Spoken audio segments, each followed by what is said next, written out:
This is just for me.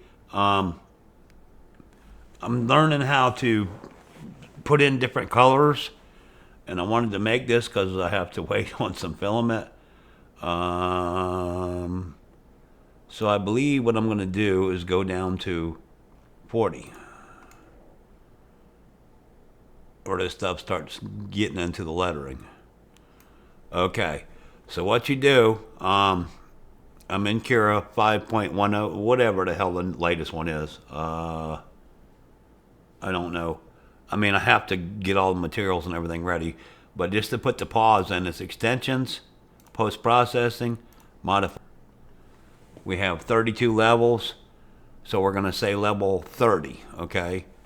So then we're going to do extensions, post processing, modify G code, add a script, filament change, layer 30. Do all this manually. Okay. Now we want to slice it.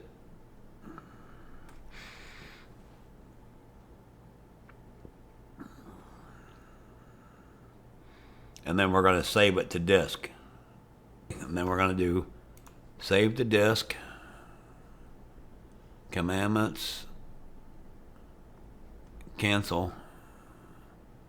This is the, is this the, you know what, I'm going to cancel this motherfucker. And we're going to change this. Pause at height. We're going to get rid of that. We're going to add a script. I didn't see filament change. Where was it at? Oh, damn it. Slice. Hey, it's measuring 5 times and cutting once. 32 layers, so we're going to go layer 30. Okay. Okay. Save to disk. Okay. And then we're going to go iron money rolls. Save. Yes.